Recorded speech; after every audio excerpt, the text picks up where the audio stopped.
Hello students, आज अपने discuss करने जा रहे हैं आवेशित चालक की सतह पर बल निकालेंगे। उसके बाद अपने दाब निकालेंगे, प्रेशर निकालेंगे।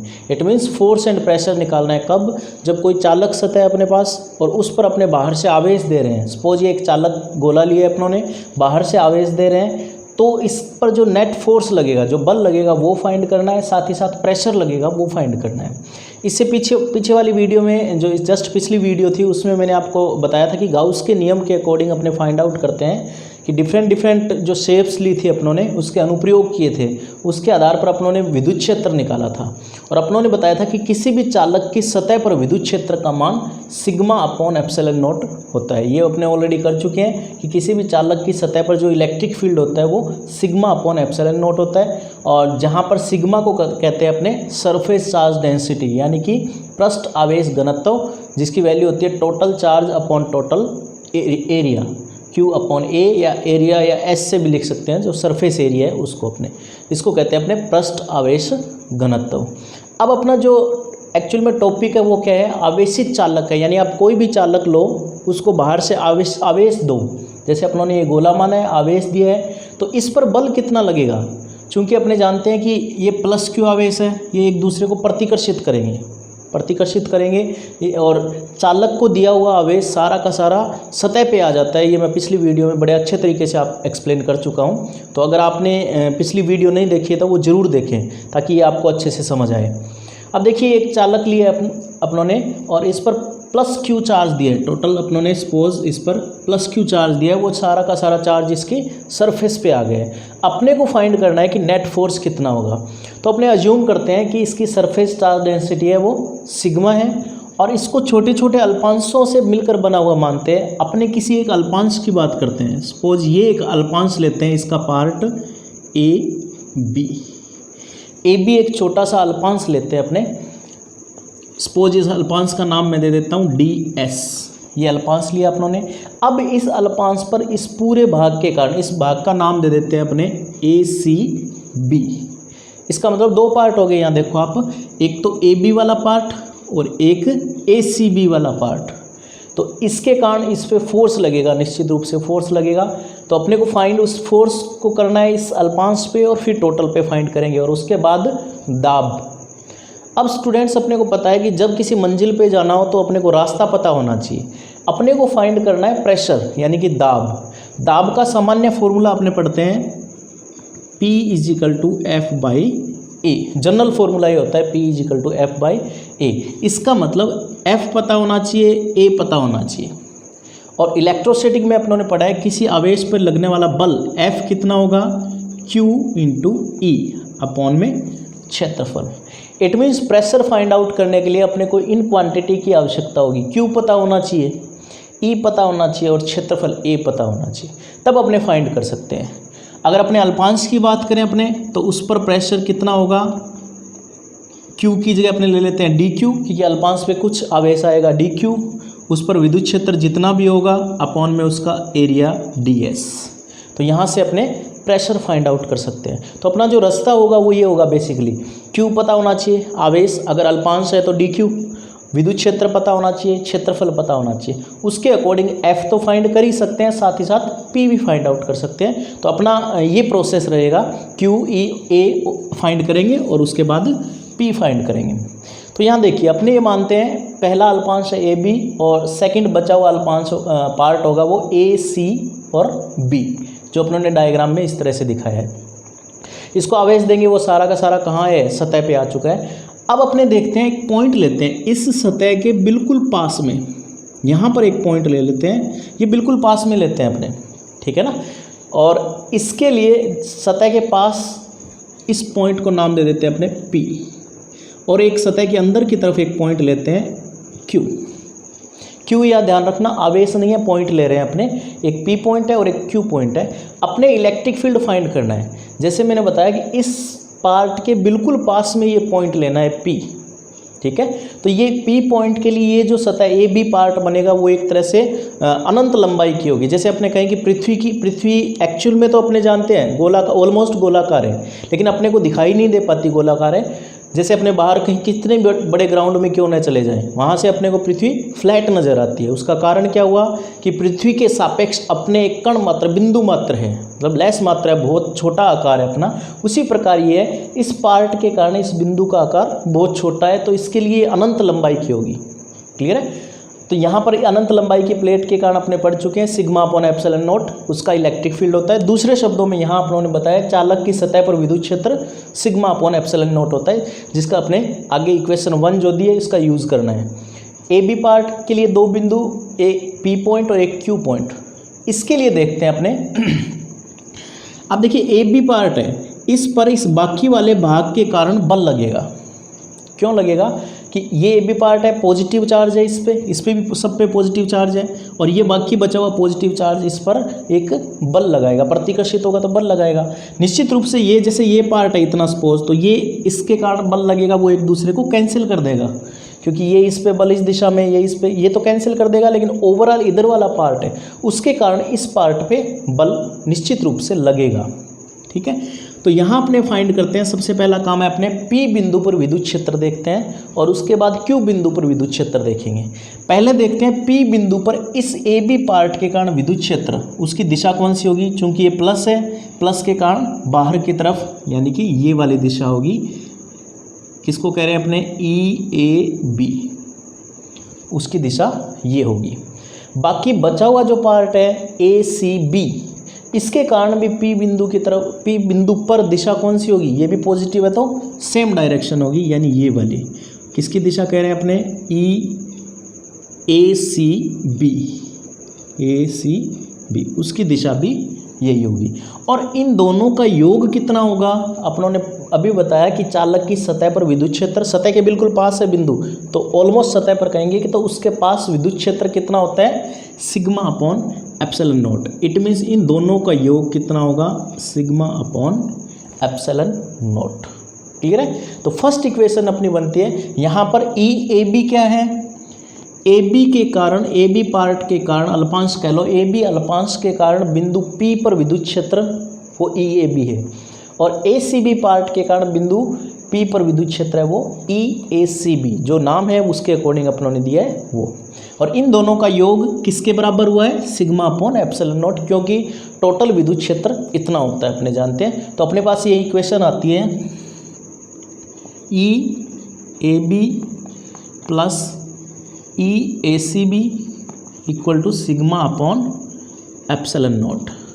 इसको अपने मैग्नीट्यूड में शो कर देते हैं, इक्वेशन नंबर 2। ठीक है, अब आते हैं अपने पास इस तरफ, यहाँ पर, यहाँ देखिए इस पॉजिटिव चार्ज के यानी इस अल्पांश के कारण Q बिंदु पर विद्युत क्षेत्र की दिशा होगी ये वाली, इसका नाम देंगे अपने EAB के कारण है तो AB, ये वाली दिशा होगी।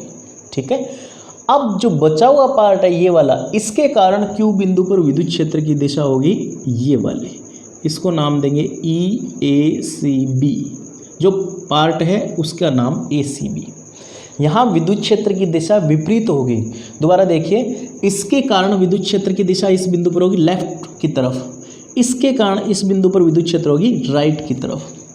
इट मीन्स परिणामी विद्युत क्षेत्र क्या होगा, इनकी विपरीत दिशा है, इसका मतलब परिणामी विद्युत क्षेत्र कितना होगा, EAB विपरीत दिशा होने के कारण EACB इज इक्वल टू, एक चीज़ अपने जानते हैं कि किसी भी चालक के अंदर विद्युत क्षेत्र कितना होता है, शून्य है। ये अपने एक्सप्लेन कर चुके हैं पिछली वीडियो में बड़े अच्छे तरीके से कि किसी भी चालक के अंदर विद्युत क्षेत्र का मान शून्य होता है। इसका मतलब ये हुआ कि इन दोनों का रिजल्टेंट है EAB माइनस EACB। आप उल्टा भी कर सकते हो, कोई प्रॉब्लम नहीं है, EACB माइनस EAB कर लो, वो 0 होगा। ठीक है ना, इक्वेशन नंबर 3। इसका रीज़न आप लिखना चाहो लिख सकते हैं, क्या लिखेंगे, क्योंकि चालक में विद्युत क्षेत्र E का मान कितना होता है, शून्य होता है। किसी भी चालक के अंदर विद्युत क्षेत्र का मान शून्य होता है, वो अपने ने यूज़ कर लिया है। अब इस इक्वेशन को थोड़ा सा आगे लेके चलें, थोड़ा सा सॉल्व करें, तो यहाँ से देखो आप EACB, इसको उधर ले जाएं तो क्या आ जाएगा, EACB बराबर EAB। ये दोनों इक्वल होंगे, ई ए सी बी का परिमाण और ई ए बी का परिमाण इक्वल होगा। इक्वेशन नंबर 3, इक्वेशन 3 व 2 से ई ए सी बी और ई ए बी इक्वल है, तो यहाँ से अपने क्या करने जा रहे हैं, इस ई ए बी की जगह ई ए सी बी रख देते हैं। E A C B plus E A C B is equal to sigma upon epsilon not. यहाँ से फाइंड करें 2 E A C B is equal to sigma upon epsilon naught, या अपने इससे find कर सकते हैं E A C B is equal to sigma upon 2 epsilon naught. Equation number 4, बहुत ही छोटा सा आर्टिकल है, इंपॉर्टेंट आर्टिकल है।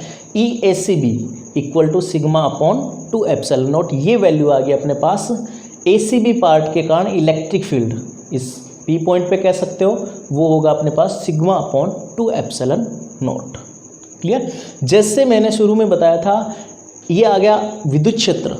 अपने चलते हैं फोर्स की तरफ। फोर्स कैसे फाइंड आउट करते हैं अपने, F इजिकल टू होता है Q इंटू ई। यहाँ इस अल्पांश पर आवेश है वो सपोज dq है, इस ए बी अल्पांश पर आवेश कितना लिया अपनों ने, dq। तो अपने को फाइंड करना है कि इस पे लगने वाला बल, इस अल्पांश, इसका नाम दिया अपनों ने ए बी पर लगने वाला बल, वो कितना होगा, F is equal to d q into इस पर विद्युत क्षेत्र, किसके कारण, ए सी बी के कारण निकाल रहे हैं अपने, ए सी बी पार्ट के कारण, इस इधर वाले पार्ट के कारण इस पार्ट पर लगने वाला बल। तो F is equal to d q into E A C B.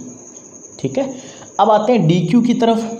Sigma is equal to होता है Q अपॉन ए।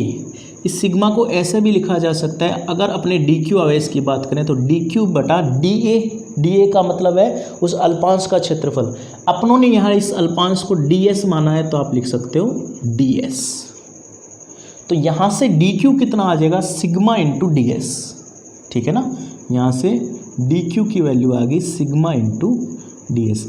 अपनों ने इसी कंसेप्ट का यूज़ किया है कि चार्ज डेंसिटी है वो कभी चेंज नहीं होती, यूनिफॉर्मली चार्ज है। तो यहाँ पर देखिए, छोटे से अल्पांश पे देखो या पूरे गोले पे देखो, जो पृष्ठ आवेश घनत्व है वो कभी चेंज नहीं होता है। तो sigma is equal to d q upon D s. D q की वैल्यू अपने यहाँ पुट कर देंगे, तो अपने पास एफ कितना आ गया, डी क्यू की जगह रखेंगे अपने sigma into D S into E A C B, और ई ए सी बी की वैल्यू रख देते हैं समीकरण 4 से। तो एफ आ गया अपने पास sigma D S into sigma upon 2 epsilon naught. या जैसे अल्पांश की बात की अपनों ने, अल्पांश पे आवेश इतना, तो अल्पांश पे बल भी आप डी एफ कह देते हैं अपने, टोटल एफ कह देंगे, अल्पांश पे लगने वाला बल डी एफ। तो डी एफ इजिकल टू आ गया अपने पास sigma square upon 2 epsilon not into D S. ये आ गया अपने पास किसी भी अल्पांश पे लगने वाला विद्युत बल, electric force, d F is equal to sigma square upon 2 epsilon not into D s. अब अपने को फाइंड करना है टोटल के कारण, टोटल इस चालक पे लगने वाला बल कितना हो जाएगा, F इजिकल टू, इंटीग्रेशन कर देंगे, डी एफ का इंटीग्रेशन किया तो F sigma square upon 2 epsilon not integration of D S. Integration of D S का मतलब एस भी कह सकते हो, जो कि इस गोले का क्षेत्रफल होगा। अपने जनरली कह देते हैं इसका इंटीग्रेशन ऑफ डी एस, या इस रूप में भी इसको दिखा सकते हो, sigma square upon 2 epsilon not into S. जैसे मैंने बताया था, दाब निकालना है अपने को, इसलिए दाब, ये तो आ गया अपने पास विद्युत बल। दाब निकालना है तो P is equal to F by A का मतलब क्षेत्रफल, यहाँ एस ले रहे हैं तो एस। दूसरा तरीका अल्पांश के लिए लेना है, तो आप P कैसे लिख सकते हो, P is equal to d f बटा डी एस, डी एफ बटा डी एस। एक ही बात है, कहीं चेंज नहीं होगा, रिजल्ट पे कोई फर्क नहीं पड़ेगा। D F upon D S करोगे यहाँ, तो sigma square upon 2 epsilon naught आ रहा है, और यहाँ देखो वो भी यही आएगा। एफ अपॉन एस को इधर ले जाओ, तो P is equal to sigma square upon 2 epsilon naught. ये आ जाता है अपने पास दाब P is equal to sigma square upon 2 epsilon naught. Force जो निकला वो ये था, प्रेशर जो निकला वो ये है। अब इस प्रेशर को इलेक्ट्रिक फील्ड के टर्म में भी निकाल सकते हैं। सिग्मा की वैल्यू अगर यहाँ से देखें, अपने शुरू में बताया था अपनों ने कि E is equal to sigma upon epsilon naught है। यहाँ से देखिए आप सिग्मा को लिख सकते हो आप E इंटू एप्सिलॉन नॉट लिख सकते हैं। इस सिग्मा की वैल्यू अगर रखो आप तो कितना आ जाएगा, ई इंटू एप्सिलॉन नॉट का स्क्वायर करोगे तो E square epsilon naught square upon 2 epsilon naught. तो यहाँ से पी कितना आ गया 1/2, एप्सिलॉन से epsilon cancel, epsilon not E square. इसका मीनिंग क्या हुआ, it means pressure is equal to sigma square upon 2 epsilon naught, और इसका दूसरा फॉर्मूला इसी रूप में एप्सिलॉन नॉट ई स्क्वायर, यानी इलेक्ट्रिक फील्ड के टर्म में ये है और सिग्मा के टर्म में ये है।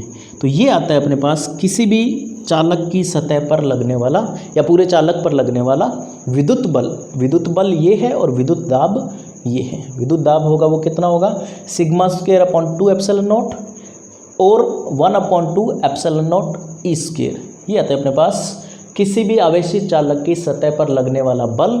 अगर बल लगेगा तो निश्चित रूप से ये बाहर की तरफ फैलने की कोशिश करेगा, यानी कि बाहर की तरफ एक दाब लगेगा, उसी को अपने कहते हैं चालक की सतह पर लगने वाला बल। वह बल ये है और दाब ये है। इंपॉर्टेंट फॉर्मूला आपको स्टूडेंट्स ध्यान रखना है, ये P is equal to sigma square upon 2 epsilon naught, या दूसरी टर्म में 1/2 epsilon not E square. In general इसका अगर रिजल्ट देखें अपने तो इस सतह पर बाहर की तरफ एक दाब लगता है।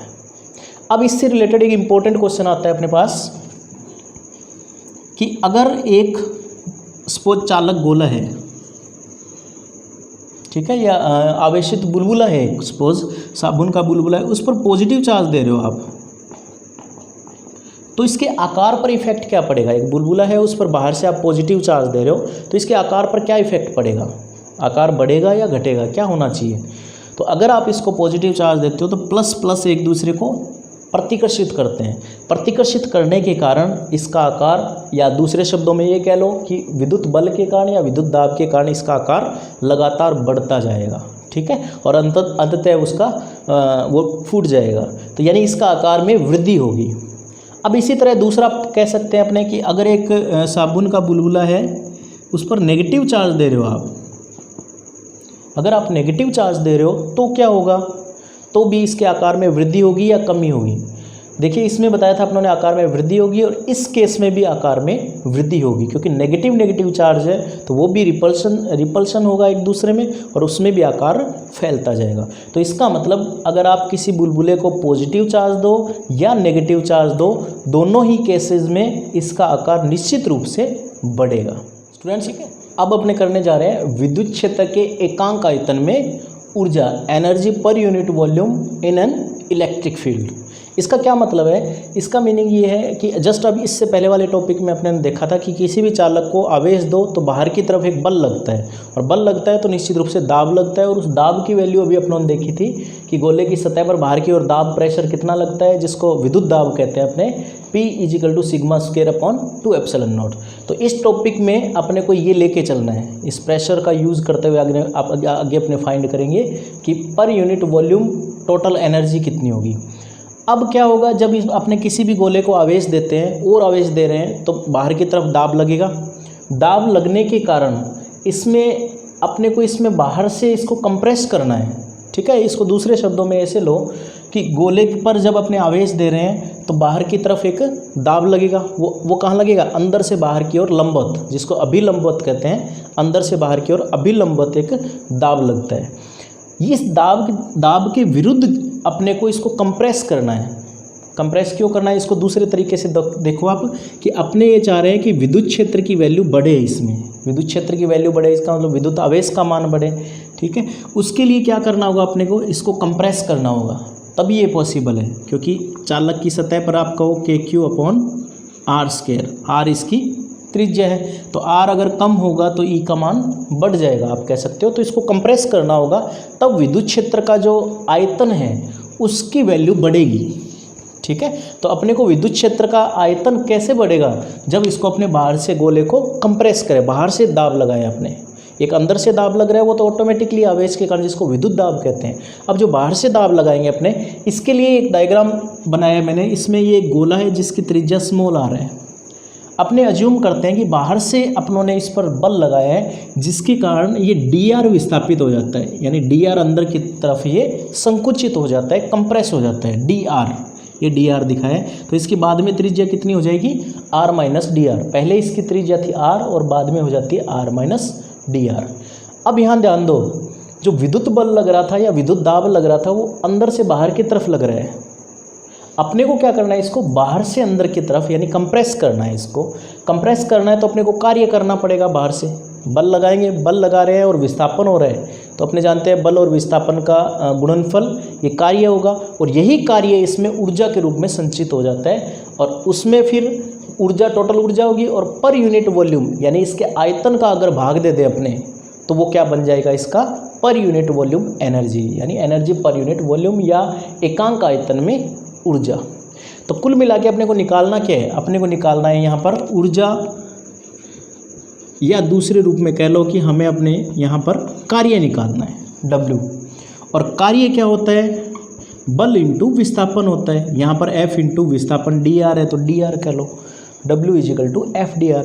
ये W निकालना है अपने को, किया गया कार्य यही ऊर्जा के रूप में संचित होगा। अगर इसमें भाग दे दे अपने इस कार्य में आयतन का, तो वो क्या आ जाएगा, एनर्जी। इसको अपने क्या कहेंगे, ऊर्जा। अगर आयतन का भाग दे देंगे तो इसको कहेंगे अपने एकांक आयतन में ऊर्जा, विद्युत क्षेत्र के एकांक आयतन में ऊर्जा। तो अपनी थीम ये रहेगी, टोटल एनर्जी निकालनी है यानी कार्य निकालना है, दूसरे शब्दों में कह लो। ये कार्य W is equal to F dot dr इस फॉर्मूले के अकॉर्डिंग निकालेंगे, और उसमें अगर आयतन का भाग दे देंगे तो energy per unit volume, energy per unit volume इन इलेक्ट्रिक फील्ड, ये अपने को फाइंड आउट हो जाएगी।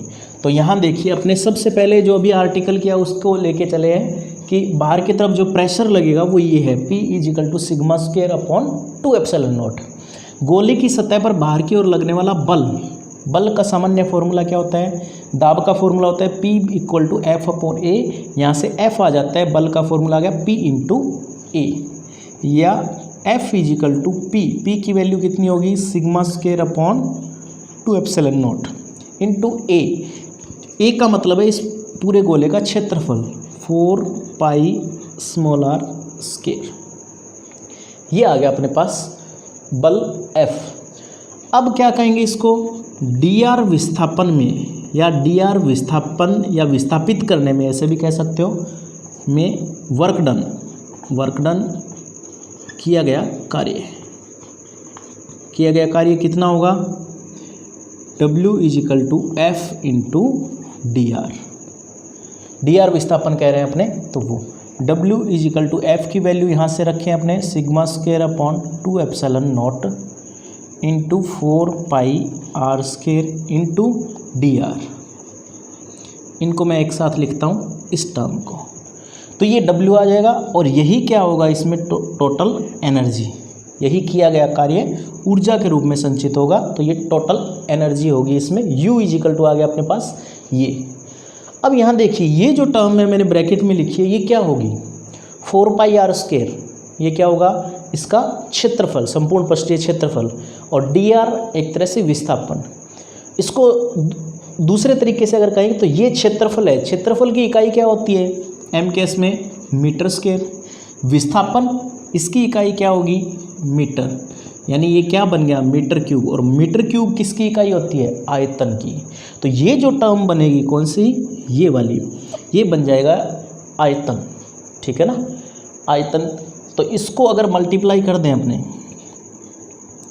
U is equal to W is equal to sigma square upon 2 epsilon not, इसको लिख देंगे V से, इसको V से।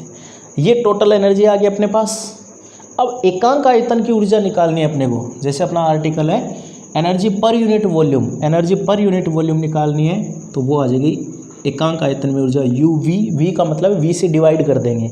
इसमें अगर V का भाग देते हो आप अपॉन V करते हो, तो ये V इधर ले आओ, एक ही बात है, U अपॉन V क्या बन जाएगा, sigma square upon 2 epsilon nought, sigma square upon 2 epsilon not. इसको दूसरे तरीके से आप लिख सकते हो, UV is equal to sigma square upon 2 epsilon nought equal to half epsilon not E square. तो ये आ जाता है अपने पास एकांक आयतन में, विद्युत क्षेत्र के एकांक आयतन में ऊर्जा। क्लियर है। अब एक इम्पोर्टेंट चीज़ यहाँ पर आती है कि गोले की सतह पर बाहर की ओर दाब, इससे पिछला आर्टिकल किया था उसमें ये फॉर्मूला आया था अपने पास, ये वाला, ठीक है। दाब निकाला था अपनों ने, विद्युत दाब, इलेक्ट्रिक प्रेशर, और यहाँ पर यूनिट वॉल्यूम की एनर्जी निकाल रहे हैं, और वो भी फॉर्मूला एग्जैक्ट यही है जो प्रेशर का था। इसका मतलब दाब निकाले या एनर्जी पर यूनिट वॉल्यूम निकाले, इन दोनों का फॉर्मूला सेम है, ठीक है। तो इस चीज़ को विशेष रूप से ध्यान रखें, दाब और एकांक आयतन में ऊर्जा, इन दोनों का फॉर्मूला आता है अपने पास P = sigma square upon 2 epsilon naught और 1/2 epsilon not E square. Next topic आता है साबुन के आवेशित बुलबुले का संतुलन, कि एक साबुन का बुलबुला है, उसको बाहर से अपने आवेश दे रहे हैं, तो उस केस में संतुलन की स्थिति में उसकी त्रिज्या क्या होगी, सरफेस चार्ज डेंसिटी सिग्मा क्या होगा, आवेश क्या होगा, ये अपने को फाइंड आउट करना है। अभी अपनों ने देखा था पीछे जो आर्टिकल किया कि कोई भी चालक है उसकी सतह पर जो विद्युत दाब होता है, बाहर की तरफ जो दाब लगता है आवेश देने के कारण, वो होता है P = sigma square upon 2 epsilon nought, ठीक है। अब आते हैं अपने बुलबुले के बारे में बात करते हैं कि किसी भी बुलबुले पर, जैसे साबुन का बुलबुला है, साबुन के बुलबुले में अपनों ने 11th क्लास में पढ़ा था और जनरल चीज़ भी जानते हैं कि उसमें अंदर और बाहर के दाब में एक दाबांतर होता है, यानी अंदर अधिक दाब होता है, बाहर कम होता है, उसको अपने दाबांतर या दूसरे शब्दों में दाब आधिक्य कहते हैं, ठीक है ना। आधिक्य का मतलब ये होता है कि कितना अधिक है। जैसे एक स्टूडेंट के पास 10 रुपये है, दूसरे के पास 3 रुपये हैं, तो कितने रुपए का अधिक्य हुआ, तो 7 रुपये का अधिक्य हुआ। वही चीज़ है कि अंदर दाब ज़्यादा है, बाहर दाब कम है, तो अंदर से बाहर की तरफ एक दाब लगता है जिसको अपने दाब आधिक्य कहते हैं, एक्सेस प्रेशर कहते हैं इसको लिखते हैं अपने PX से, PEX, EX का मतलब एक्सेस, अधिकता या आधिक्य। दाब आधिक्य इस केस में कितना होगा, 4T/R, ये इसकी R इसकी रेडियस है, ठीक है ना। जैसे पानी की बूंद है, उसमें जो दाब आधिक्य होता है वो 2T/R होता है, लेकिन साबुन के बुलबुले की दो सतह के कारण इसमें दाब आधिक्य जो होता है वो 4T/R होता है, इससे संतुलित होता है। यहाँ पर T पृष्ठ तनाव है और R इसकी त्रिज्या है। ये पृष्ठ तनाव का कंसेप्ट है। पृष्ठ तनाव इस P एक्सेस से यानी दाब आधिक्य से संतुलित हो जाता है। जैसे मैंने बताया कि अंदर से बाहर की तरफ जो दाबांतर है, दाब आधिक्य, उसको अपने P एक्सेस से दिखाएंगे, और ये P एक्सेस किससे संतुलित हो रहा है, पृष्ठ तनाव से, पृष्ठ तनाव के कारण उससे संतुलित हो रहे हैं। तो उस केस में P एक्सेस = 4T/R, ठीक है। Equation number 2। अब अपने कह रहे हैं कि इस बुलबुले को आवेशित कर रहे हैं, अपने बाहर से चार्ज दे रहे हैं।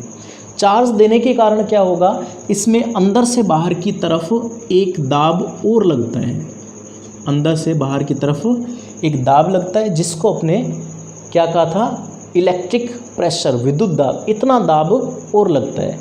देखो पहले दाब कौन सा लग रहा था, P एक्सेस, अब एक दाब और लग रहा है जिसको अपने P से डिनोट किए यहाँ पर, विद्युत दाब। दाबाधिक्य प्लस विद्युत दाब, दोनों की डायरेक्शन ये वाली होगी। इस केस में दोनों किससे संतुलित हो रहे हैं, इस 4T/R से। 4T/R में T जैसे मैंने बताया ये सरफेस टेंशन है, पृष्ठ तनाव, 4T/R से ये संतुलित होंगे। तो अपने क्या लिख सकते हैं कि P excess plus P = 4T/R। ये कब है, ये तो है जब आवेशित नहीं कर रहे अपने, उस केस में। ये है जब बुलबुले को अपने बाहर से चार्ज दिया है, आवेशित कर रहे हैं, उस केस में 4T/R होगा, इन दोनों के इक्वल।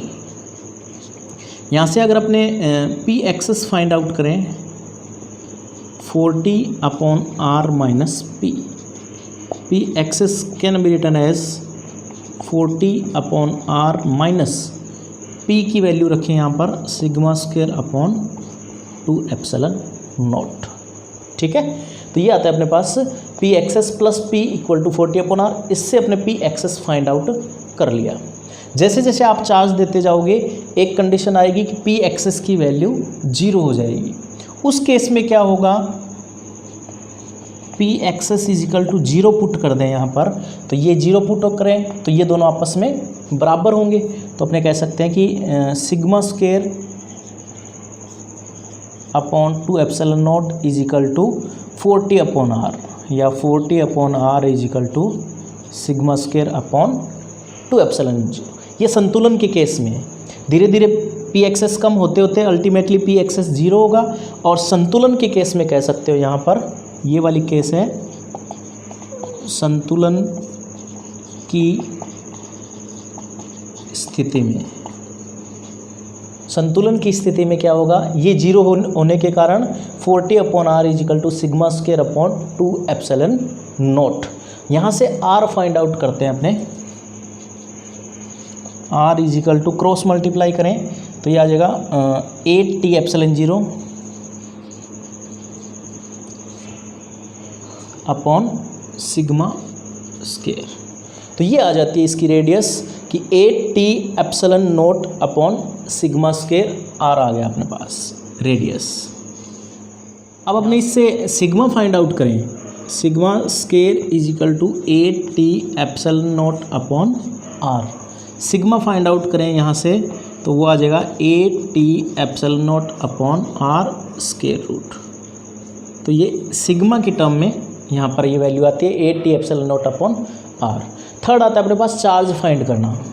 चार्ज फाइंड अगर करें अपने तो जानते हैं अपने कि Q sigma is equal to होता है Q अपॉन ए। Q को लिख सकते हैं सिग्मा इंटू ए का मीनिंग यहाँ क्षेत्रफल है। क्षेत्रफल कितना होगा 4 पाई आर स्क्वायर। इस आर रेडियस का कोई बबल है उसका क्षेत्रफल 4 पाई आर स्क्वायर। इसका मतलब आवेश अगर फाइंड करें तो वो कितना आएगा, Q is equal to sigma, sigma की वैल्यू पुट कर देते हैं इसमें, अंडूड 8t epsilon not upon R into 4 pi R square. Clear. यहाँ से Q फाइंड करें, Q is equal to 4 pi को लेते हैं बाहर, 4 पाई अंडूड 8t एप्सिलॉन नॉट। यहाँ देखिए आर स्क्वायर है, अगर इसको वर्गमूल के अंदर ले जाएं तो आर की घात 4 होगा, R raise to 4, R raise to 4 upon R already है, यानी आर की घात 4 को बाहर लाओगे तो आर रेज टू 2 ही आएगा, आर स्क्वायर ही आएगा।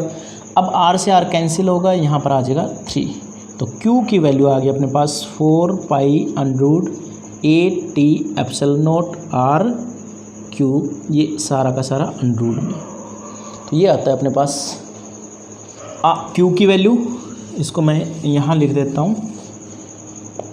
Q इज इक्वल टू आ गया 4 pi under root 8t epsilon naught R cube. This is value of charge. तो 3 चीज़ें आती हैं अपने पास, रेडियस, सरफेस चार्ज डेंसिटी और Q। तो ये आता है अपने पास किसी भी चार्ज जो शो बबल है उसकी रेडियस, संतुलन की अवस्था में रेडियस कितनी होगी, सिग्मा कितना होगा और उस पर चार्ज कितना होगा। तो स्टूडेंट्स इस वीडियो को आप ज़्यादा से ज़्यादा शेयर करें, लाइक करें और मैक्सिमम जितने भी आपके फ्रेंड्स हैं उनको ये शेयर ज़रूर करें और इस चैनल को ज़रूर सब्सक्राइब करें। Thank you.